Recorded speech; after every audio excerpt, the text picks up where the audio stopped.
Welcome to Codex, a brief history of video games. My name is Tyler Osby. And I'm Mike Coletta. And this week we are on Chapter 15 of the Ultimate History of Video Games. This chapter is called The Aftermath. Mike, take it away. Ooh, The Aftermath. We're going to first start talking about Nolan Bushnell's life outside of Atari. So we talked about it a little bit, where he had Chuck E. Cheese. Yep, he did some pizza stuff. So he did a lot of Pizza Time stuff. Pizza Time theaters and Chuck E. Cheese were his.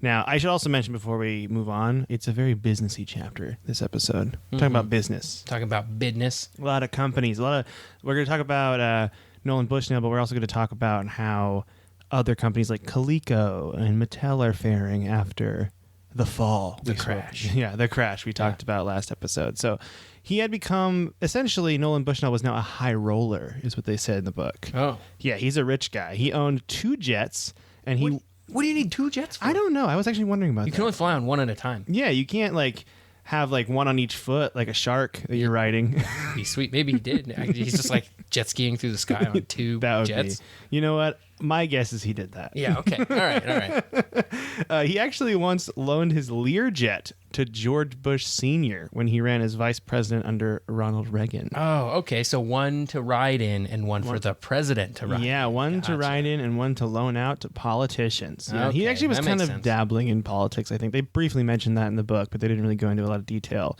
He founded Catalyst Technologies in 1981, and this was Bushnell's incubator firm, where Bushnell supplied his resources of space, supplies, and finance in exchange for part ownership of the businesses he incubated. So it's a lot like in the joke in Silicon Valley, like he runs an incubator. It's that, but it's actually real. Yeah. And really a big business. So that was his main thing he did. He was Erlich Bachman only. Yeah, he was like Erlich Bachman a little bit. But at this time, Chuck E. Cheese was doing pretty well. It had been going for 3 years, and at this time he had 204 restaurants going strong. Okay, really crushing it. But he did find competition, though, in an unlikely place. What was this unlikely place? So there's a man named Robert Brock of the Brock Hotel Group, and he actually he had the most Holiday Inns in the Midwest at this time. He was the Holiday Inn magnate, I guess you want to call him that. And he actually had a licensing deal with Bushnell to make a bunch of Chuck E. Cheeses in the Midwest and kind of take over that market. And what happened, though, is he found someone named Aaron Fletcher, who was an inventor, and that Aaron Fletcher found a way to create the same robotic animals that Bushnell had made, but for cheaper. And they're just as good. Okay. You can't tell a difference. And everybody knows the heart of these pizza places is the animatronics. Robots. Yeah, the animatronic sing-songs, which I find creepy now. A little unsettling. Which is what nobody I have ever known has gone to Chuck E. Cheese for. Yeah, no one. These robots. Yeah, everyone goes for the games, not their cardboard pizza or the robots. I'm just trying to get erasers with my tickets, Oh, yeah, for sure. And get those Tootsie Rolls. Those are 1 ticket each. Oh, yeah. That's how you spend the change. I remember that. Yeah. But through this, Robert Brock said, you know what, Bushnell? I'm canceling the deal, and I'm going to make my own chain called Showbiz Pizza. Wow. Does that sound familiar to you? Yes. Yeah, because Showbiz Pizza had a band, and their band was named... Billy Bob was the lead bear, and he ran the band The RoccoW Explosion. And I remember correctly, when I talked about Chuck E. Cheese 3 or 4 episodes ago, I mentioned that people have bought these bands and put them on YouTube playing famous songs. And now we're here. We're talking about them now in the book. So a little foreshadowing, unintentional foreshadowing. But yeah. Nailed it. Yeah. So he actually ended up taking over the Midwest market with Showbiz Pizza and the RoccoW Explosion. Bushnell sued him and did win. And he got a percentage of the Showbiz Pizza revenue from the first 160 restaurants. That's a lot of money, probably. Yeah, I don't know why it was 160 specifically, but he got those first ones. Yeah, so other problems at the time with Chuck E. Cheese included their ho-hum pizza and the fall of arcade games. Chuck E. Cheese pizza was never good. It was bad. It was always bad. And I think in the book it even mentions that they knew it was bad, but they figured, well, people are coming not for the pizza, but for the games and the atmosphere and the show. So the pizza could be lacking, but it's finally catching up to them now. And their revenues started to slip in 1982. And they were operating in the red by 1983. Oh, this is peak Yeah. of the crashed. So. Yeah, so it kind of followed the crash exactly. Valley of the crash. Yeah, it was pretty interesting. That Bushnell claims to be unaware of the problems at Chuck E. Cheese. He said they were managed by a different team that he hired, and while he was traveling and working on Catalyst. So he's like, I had no idea it was failing. Sounds like you done goofed by hiring the wrong people, Bushnell. Yeah, exactly. Bushnell had a 7-year non-compete agreement with Atari at the time, if you remember correctly, and Warner Communications. So he couldn't go into the game business at all. Oh. Did he adhere to this? Absolutely not. 8 months before the agreement was set to expire, he actually bought a company called Vidya Inc. for $2.2 million. And they were a game company actually founded when a bunch of Atari employees left. These were Atari alumni Roger Hector, Howie Dellman, and Ed Rotberg. And if you remember correctly, I think it was a couple episodes ago, we were talking about how Kassar kind of pushed designers away, especially once third-party publishing came out and they could realize they could make their own games and make way more money. And these are 3 people that left because of that. I don't remember who they were. They were all very successful in their own ways. Roger Hector worked with Alcorn on the Cosmos console. We talked about that a little bit ago. Howie Dellman was a brilliant engineer and built the first vector graphics game called Lunar Lander. We touched on that a couple episodes ago. And then Ed Rotberg created Battlezone. Oh, my man. Yeah, and he also was like one of the best coders at the time, said in the book. He was really good at it. He's just super good. Super good at it. So he now, I guess Bushnell's reunited with his dream team. You know? So it's pretty cool at this point. And he renamed Vidya to Sente. And Sente is the Japanese word for checkmate. If you remember, Atari was the Japanese word for check. Ooh. So Bushnell is directly calling out Atari and Warner Communications at this point. Like, it's his way of saying, I'm coming for you. You know what? Looking back on it, they really should have picked not Atari. They should have picked Sente. Oh, yeah. From the beginning, because then they wouldn't have been able to be one up. Yeah, because he was like, I'm picking Sente. And he's like, well, I'm going to be Atari, which is, never mind, that doesn't work. Check doesn't work. It's already checkmate. It would have failed. Yep.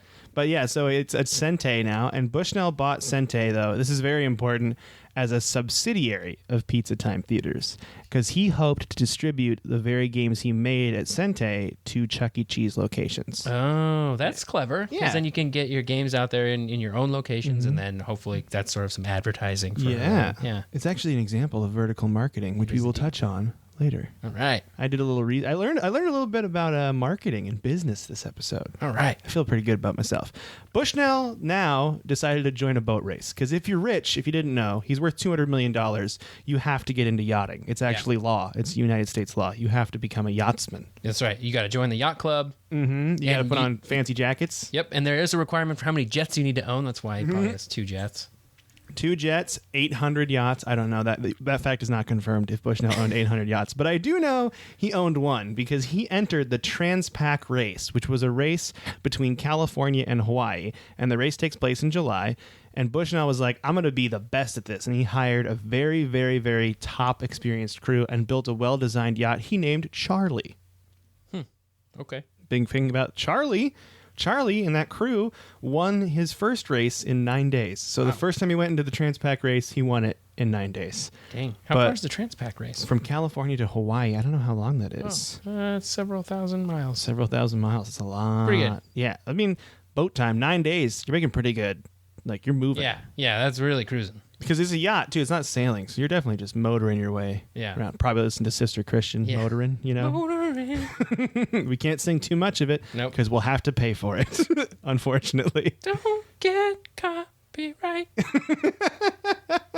Perfect. While racing in the Trans-Pac race, Nolan Bushnell got the news that a guy at Pizza Time Theaters he hired to run the restaurants named George Hellick changed the operational ratios and essentially ran Pizza Time Theaters and Chuck E. Cheese out of business. He just crashed that jet and yacht. I want to say this is also Bushnell's side of the story.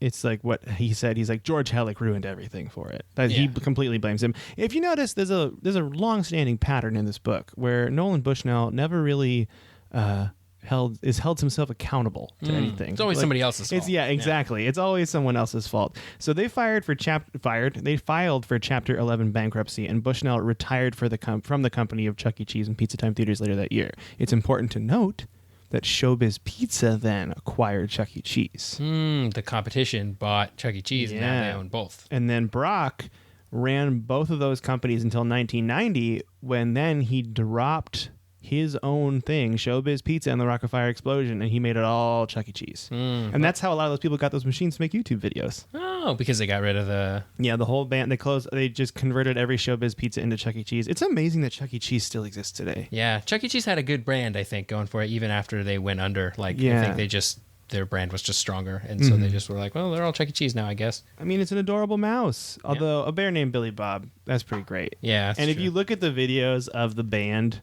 playing... It's pretty fantastic. I need to find some of those. Yeah, we can look at some after the episode. It's pretty great. Also, while this was going on, there's some changes at Atari. Oh, boy. So, Ray Kassar, is it Kassar or Kassar? I think I'm in both. Kassar. Let's just go Kassar. Yeah, Kassar.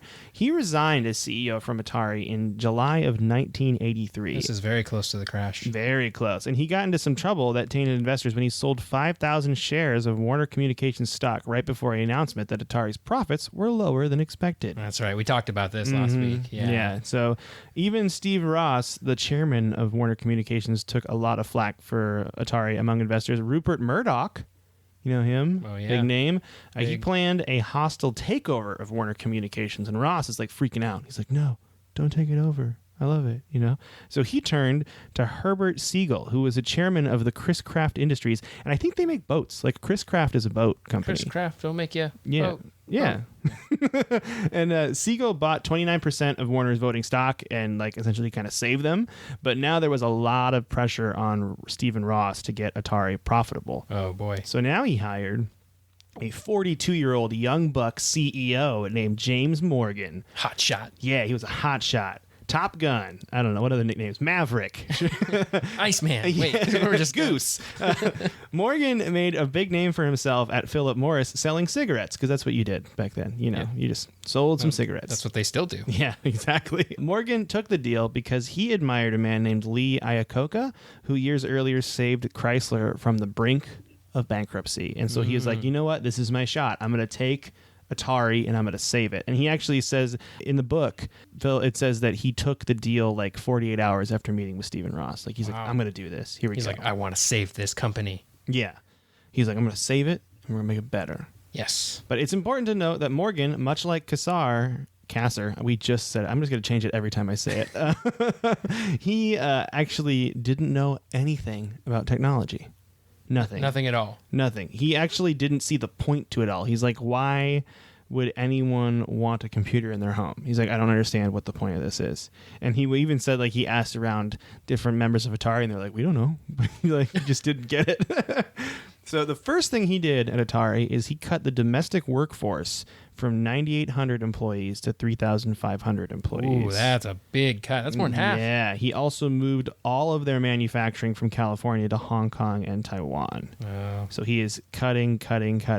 But there was also another outside force that was killing Atari's business at the time, and that was home computers. Oh, man. Jaybird. We're into it now. Yes. Hope you're ready to play some Jaybird. Jaybird was... No, I'm just going to Jaybird history. Okay, founded by Jack Tramiel. It was Commodore International. That's the name of the business. Jack Tamriel, I always want to say Tamriel, from... I was reading it too. You were doing the same thing? I was like, it's not Elder Scrolls. So it's probably Jack Tramiel, actually. He was a Jewish from Poland, and he was a Holocaust survivor who came up to America and worked his way from super poor to rich. He's an American success story. All right. As a teenager, he was sent to Auschwitz, the horrible concentration camp. He worked his way to survive but he found out that if he was a volunteer to build the Autobahn, to work on the roads, he figured they had to feed him because it was work. They have to feed someone if they want to keep working. That's just the way it works.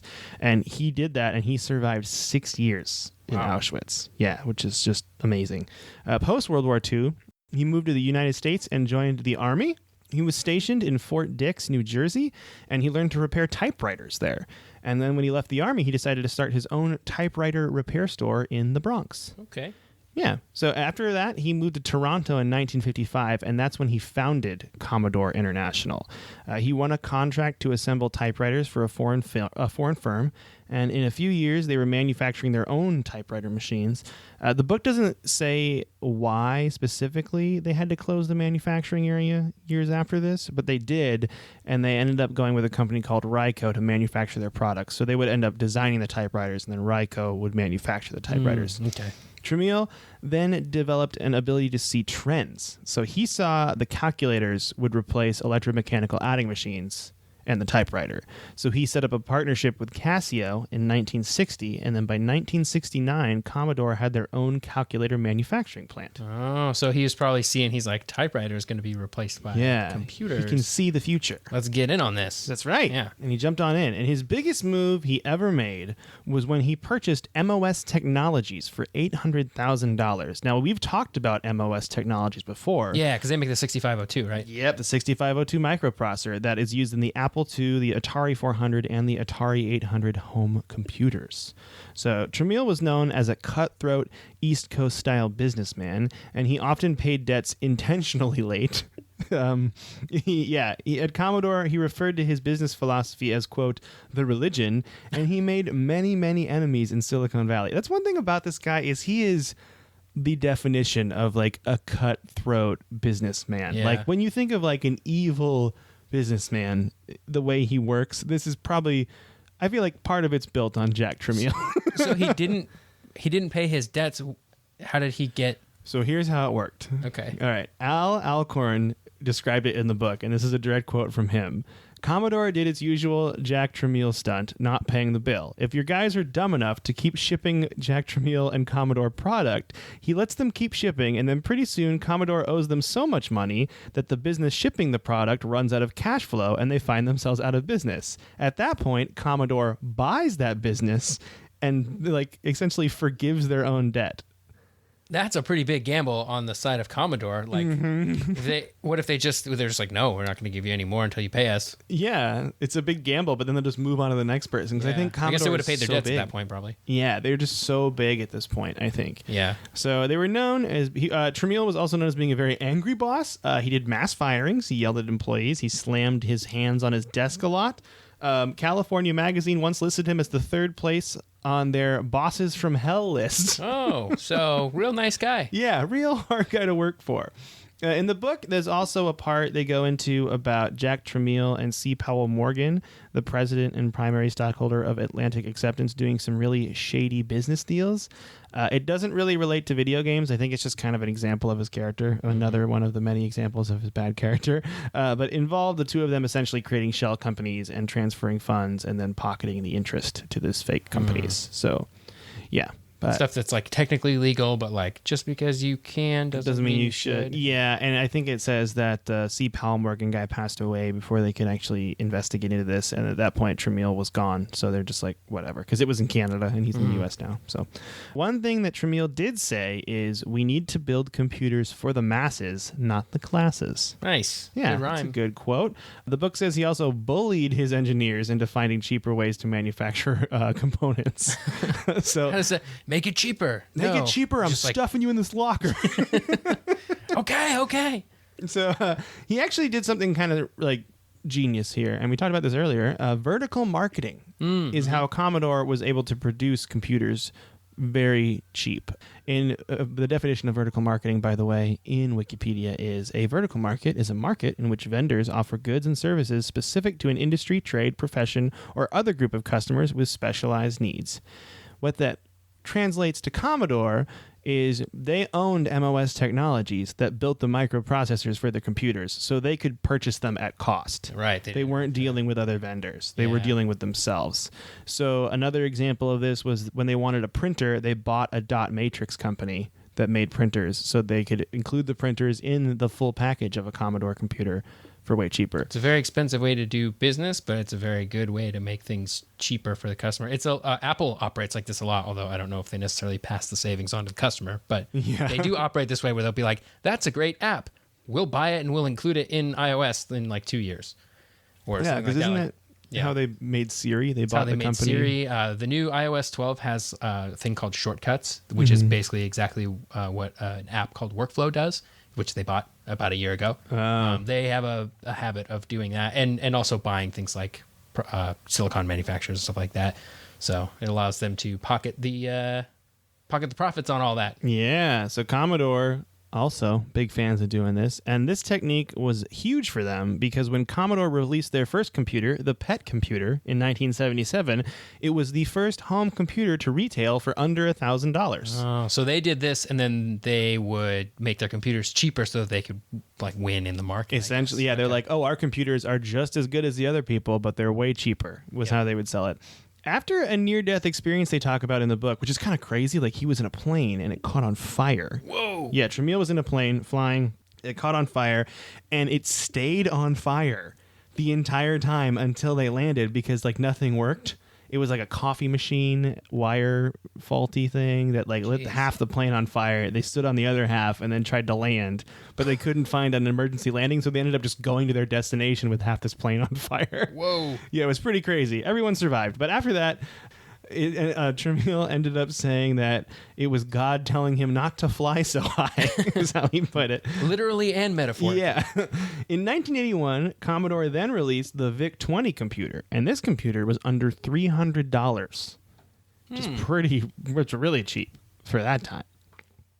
Just 4 years, and it was released like just 4 years after, too, the PET computer. So that's 4 years, and the price dropped to $700. Holy moly. Pretty and huge. It was better. The VIC-20 was better than a PET. Yeah, and it came with 5K of RAM and 16 color graphics. Ooh, nice. Look at those colors. It had commercials with William Shatner in it, too, which I think is, that's going to sell anything. Yeah. There's some great commercials from this era. Oh, yeah. We're going to go into those commercials in a second. The VIC-20 was a major success. The book notes that while Atari faltered in 1982, Commodore sold over 800,000 VIC-20s worldwide. Atari faltered because their consoles were not selling, but computers were doing fine. This is the age of computing now. Now, this is the most famous one. This is big computer that they're known for. In August 1982, Commodore launched the Commodore 64, aka the C64. It was a personal computer that company execs claimed they rivaled the $1,000 Apple II in power, but sold for $600. Whoa.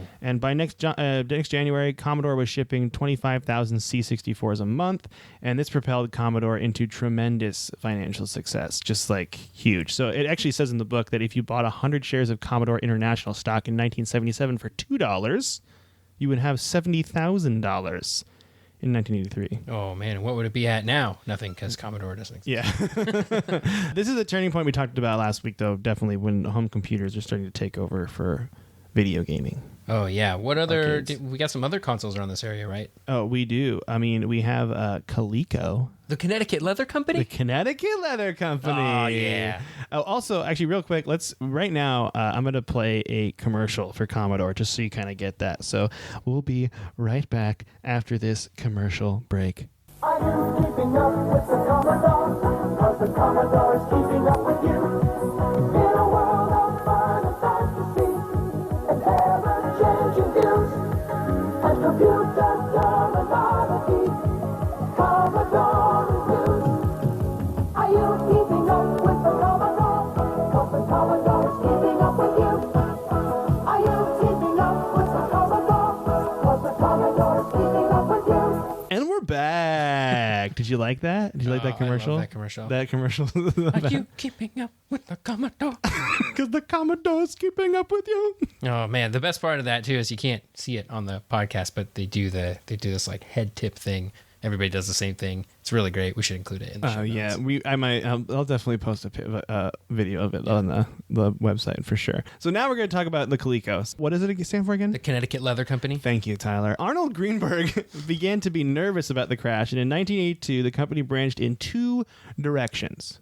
First direction, home computing. Coleco abandoned all work on the ColecoVision and decided to work on Greenberg's pet project, the Atom computer. Okay. It's a good name for a computer. It is. The Atom computer was really unique because it had two models. The first model was a master console that had an audio cassette, which I guess is how they pulled data back then, right? That's Yeah. like you would use an audio cassette. That was like the cheaper way a to tape do cassette, I guess, not audio. Floppies existed back then. They were more expensive than tapes. They were way faster though. Yeah, they were way faster. Yeah. Then it had a slot for cartridge games, so you can still play your ColecoVision games. It had a letter quality printer and a 75 key keyboard. That's a lot of keys. You got all that for $600. Whoa. But there was also a model that plugged directly into your ColecoVision for $400. Oh, nice. Yeah, so you could just keep your ColecoVision and then run a Atom computer. All right. So Coleco promised 500,000 units of this in 1983, but production took longer than they had hoped, and only 100,000 units were on store shelves that year. Oh, that's not great. Because, No, it was pretty bad. Yeah, if your partners that you're selling things to think they're going to be selling something that they're not selling, feels bad, man. Yeah, so the second direction they went in was the toy business. Greenberg heard of a guy near Cleveland, Georgia,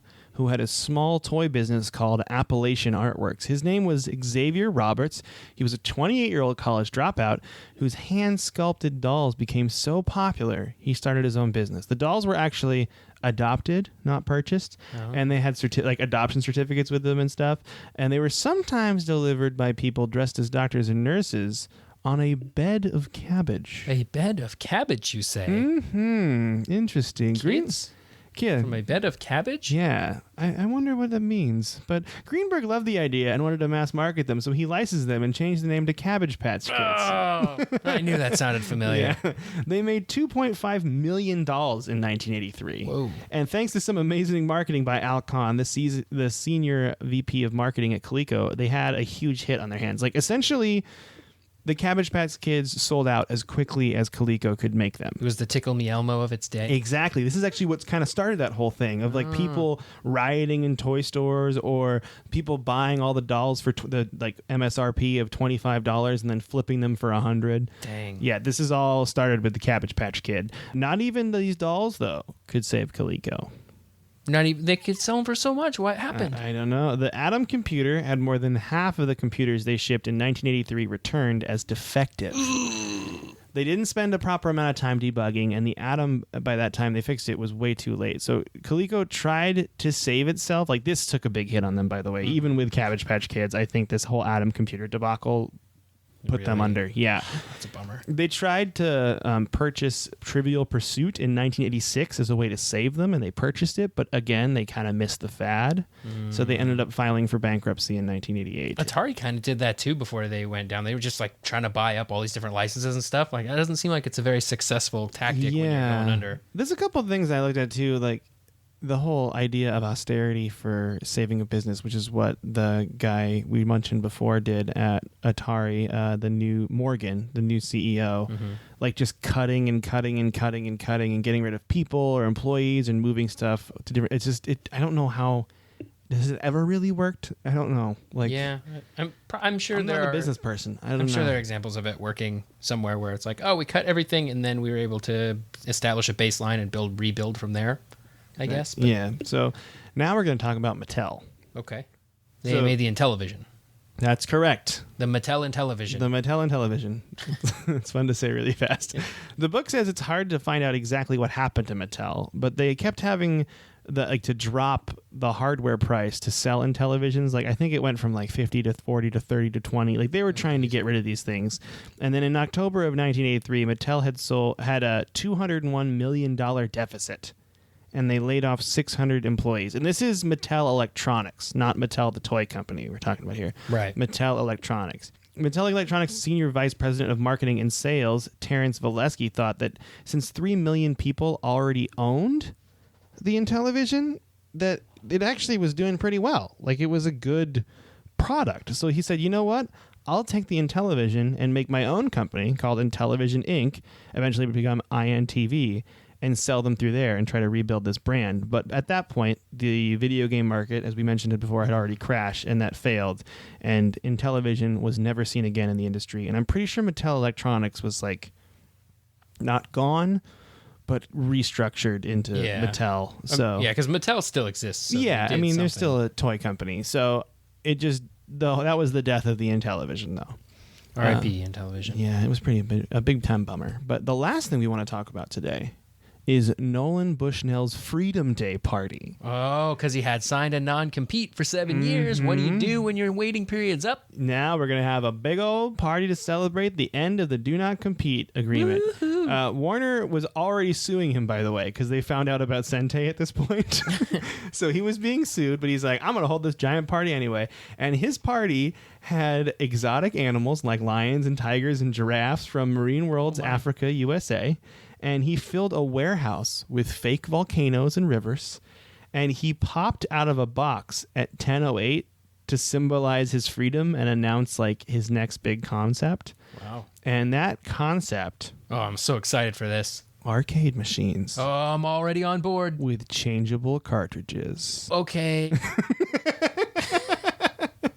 It's not a new idea. Nintendo actually already did this. They already had arcade machines that would change out cartridge. But Nolan Bushnell, he really thought this was the future. So was the idea to like sell the company like one arcade machine and then be like, and then you can switch it out whenever you want with different cartridges? Yeah, and then you buy it. So it's like they have home consoles at their arcade. They can just switch everything out. So if they need like, oh my gosh, Miss Pac-Man's super popular right now, we'll have more Miss Pac-Man machines by changing out the cartridges. Oh, okay. So if you had 5 arcade machines and they were all 5 different games and one game is really taken off, you can cheaply switch those other arcades to be that game. Yeah. It's okay. It's kind of interesting to me because I feel like it is a little bit in that idea of enhancement boards. Yeah, a little bit. Like especially because if you can update a game by changing a cartridge instead of like fixing the whole cabinet, that's what you'd want to do. Yeah, so makes sense. It was. I mean, he thought it was the future, and he even strong-armed distributors, saying they had to buy all of the hardware up front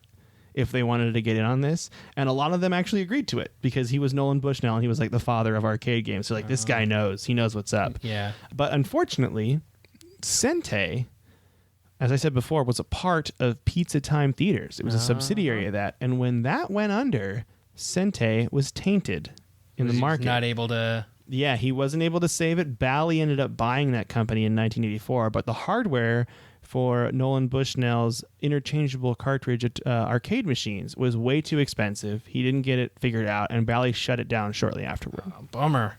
Yeah, so he had this thing, and because he was Nolan Bushnell, people just bought into it. Yeah, and it was like a cool idea, but it's at the wrong time because arcades are not doing great right now. So people are like hesitant to buy arcade machines. On the one hand, you could say, well, maybe they'll be more likely to buy this because it's a larger upfront investment, but like smaller on the back end, right? Of like, okay, so if these fail, we can swap them out easily and quickly and cheaply. But on the other hand, if your arcade machines aren't selling and you don't really care about it anymore, you just don't want to buy them. It would have been a great idea in 1980. Yeah, it would have been a great idea in 1980. Yeah, so, but yeah, that's the whole chapter called The Aftermath. I think they really wanted to... It's interesting because I think it does a good job of introing, okay, here we go. Commodore home computers are coming into play. Yep. And now Coleco's gone, Mattel is gone, and essentially Bushnell and Atari, as of right now, are gone. Yeah. So next week, the chapter is called Album Covers. Ooh. And I am going to wait a whole week to figure out what that means. Can't wait. I'm gonna leave the audience on a cliffhanger to be like, what does album covers mean? I don't know. Again, if you want, you can follow along with us with the book, The Ultimate History of Video Games by Stephen L. Kent. I don't know if we mentioned that up top, but that is how you can follow along with us. That's the book we're using. It's a great book, too. It's just fun to read. Yeah, it is just a good book. It's a good read. It's really interesting. There's a lot of stuff we're not mentioning in here. We're kind of going over the basic structure of the history, going through with what we think is most important. Yeah. And, like, again, there's that story about his shady dealings from Jack Tramiel. So there's a lot of stuff we're skipping over. There's a lot of stuff you can find in the book. Recommend you read it. It's only $5 on Kindle. Yeah, $5 on Kindle, and then I think the paper copy, and it looks like a big old textbook. It's fun, and it's got some very interesting things in it. I'll just flip the book into the microphone. That's what I'll do. Professional podcasting. Yeah. Yeah. Also, if you have any questions or comments, we'd love to hear from you. You can email us at codexhistorypodcast@gmail.com. I am on Twitter at Micoletta. Tyler's on Twitter at Sneaker Elf. Mm-hmm. ELPH. Yeah. You can also find us. We're both on Facebook if you just search our names. Yep, that's true. And now, Tyler, what you been playing? I've been still playing Destiny. Yeah. Still, I finished a couple missions of Splinter Cell Double Agent this morning because I'm working my way through that series. Yeah. I actually played a little bit of Halo Wars last week. How was that? I've never played it. It's okay. It's on Game Pass, so... That's the big news to me, I think, about this whole possibility of Xbox One having keyboard and mouse support is games like Halo Wars and stuff, and Zoo Tycoon and that new Jurassic Park Evolution game or whatever, that would work really well with a mouse and keyboard. Yeah. So yeah, it's exciting. I feel like there was something else I was playing recently, but I can't remember off the top of my head what it was. I am almost done with Red Dead Redemption 1 Nice. in preparation for 2, but I was telling, like I told you before we started, I am getting into like the end of the game. I have 3 missions left, main story missions, and I'm starting to feel nostalgic about my very short amount of time because I've been powering through essentially. So I decided to do a little bit of like the side stuff, the gang hangouts and the Strangers and Freaks missions or whatever, and they're really fun. Like just getting like the whole atmosphere. So that I think that's the selling point of that game. It's just the atmosphere feels like the Wild West. It's so cool, and great. I am so excited for the next one now. Yeah, it's super good. I also been playing Fortnite on Switch. That's the big it just one. came out on Switch, and I gave in and I made a new account because I had been playing on PlayStation, and you can't use the same account on Switch and PlayStation. So I made a new account for my Switch. I duoed with my buddy last night or a couple nights ago, and we got top 5. I still haven't won a game of Fortnite because I'm bad. But Fortnite's hard. It's really hard. It's a lot of jumping. Yeah. So Watch the we pros. almost won. Oh, that's awesome. That's cool. By the way, I feel like that whole Sony cross-platform thing, like if we talk about this year's 10 years from now when we're still doing this podcast about the history When of we're cross-platform redoing play, this. it's going to be like, that's going to be brought up because Sony is really dropping the ball. They're really dragging their feet here, and it's sort of hitting a little bit of a critical mass, especially with Fortnite. Like, there's always been kind of rumblings of like cross-platform play, especially last generation. There was like, oh, we could do it, but we don't want to, and it was Microsoft that was kind of dragging their feet. But it wasn't a big deal at the time. It was just like, oh yeah, that would be really cool, but nobody really ever expected it to happen. But now that games like Rocket League and Fortnite are doing it and actually making it happen with like crossplay with PC and stuff like that, and these are big games that are sort of popular, when a company like Sony is dragging their feet, it really looks bad for them, and I think they're going to cave pretty soon. I think so too, and I hope it goes to other games. Like we were talking about Destiny. Oh, it would be man. so great if they could make that cross-platform. Yep. Pretty much, because I do feel that any massive multiplayer online game, whether it's like a looter shooter like Destiny or your standard issue MMO like World of Warcraft or Elder Scrolls Online, there's no reason for those not to be crossplay. Yeah. Final Fantasy 14 is between PS4 and PC. Oh yeah. You can totally play with however many you want. Final Fantasy 11 was like that too. It was crossplay PS2, PC, and Xbox 360. Whoa. Yeah. That was like revolutionary. Yeah, it was pretty neat, but the game wasn't that popular, so it was just like oh, that's cool. Yeah, I think like Minecraft is another game that could be across everything. Oh yeah, 'Cause they have a lot of crossplay with Minecraft. Yeah, because my PC, I was so confused when my Xbox One started downloading another Minecraft one day, and I'm like, "What is this?" And it was the Minecraft that crosses with PC Yeah, and it plays everything. with PC and I think Switch also. Yeah, and I think your phone Yeah, crosses with it too, which it's is doing pretty the Fortnite, crazy. and Yeah. Sony's dragging their feet again. It's one of those things that it needs to happen, and hopefully Sony gets their act together. Yep. I hope that they're doing the math, and like somebody there must be doing the math and going, yeah, the amount of goodwill we're losing in terms of like PR is worth the amount of money we'd be losing if we did this. I guess I don't know how you do that math, but somebody has made the calculation and decided, yes, let's be jerks about this. Yeah, we can't do it because I think especially with Sony and Microsoft, they can't help they don't want to do anything that helps the other person. Yeah. And by person I mean company. Well, Microsoft doesn't care because they're the ones that's behind right now. So if it gives people a reason to not dump their platform, they are all on board. Sony, it's like it would give people a reason to not buy their platform if they. That's true. I do think one thing that Microsoft's doing great is the whole PC thing, where the Play Anywhere thing. Yeah. It's great. Yeah, I love that. I think Microsoft's future is they operate the Xbox platform, which is basically a Steam store, right? They sell games on this Xbox platform. If you want to play them, you can either buy an Xbox, which we sell, which when I say we, I say Microsoft, right? Which Microsoft sells. Tyler does buy a not work for PC. Microsoft. I do not work for Microsoft. You buy a PC where you can also play these games. I think at the end of the day, Microsoft doesn't care where you play your games as long as you buy them from them, and they are uniquely positioned to make money off of selling you games on both Xbox and PC and making it as easy as possible to play between those. Big question. Is Halo Infinite going to be a PC release? Yes, it is. Right? Oh, it is? Yeah, Nice. that's confirmed. That's going to be great. Yeah. I'm excited. Pretty much every exclusive like first party game that Microsoft is publishing or Sea of developing. Thieves. Yeah, Sea of Thieves, all those like State of Decay. there's not a whole lot of them because Xbox has no games. But all of the games that they're making, they're putting on Game Pass, and they're making PC crossplay, or not necessarily crossplay, but cross buy. So you buy it and you can play it on your PC or your Xbox. That's great. I'm excited. Me too. Yeah, the world's getting connected, people, and it's a positive thing. Do you have anything you want to plug or anything before we go? No, that's it. I'm going to selfishly plug my stand-up comedy. I will be at Spokane Comedy Club on July 5th through the 7th. And that's in Washington. In Spokane, Washington. I'm going to be featuring, I'm doing the middle spot, doing 30 minutes. So it'd be great to see you. If anyone listens in Spokane, that would mean the world to me if you came out. I'll probably take a picture with you and text it to Tyler. Oh, I would love that. And be like, there's a person that listens.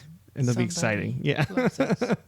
Also, thank you again to the people that have rated and reviewed and subscribed to the podcast. It'd be great if you could do it some more. If you listen, we really like a rate, review, and subscribe on iTunes or Stitcher. We're actually on all three, iTunes, Stitcher, and Google Play. Nice. So if you could review us on one of those, that would be amazing. And again, just get the word out. If you want to tell your friends about it, if they're into video games, let them know, because we don't really do a lot of advertising at all for the podcast. So we're just kind of relying on word of mouth. So thank you so much for listening. And you want to say bye to everybody, Tyler? Yeah, goodbye, everybody.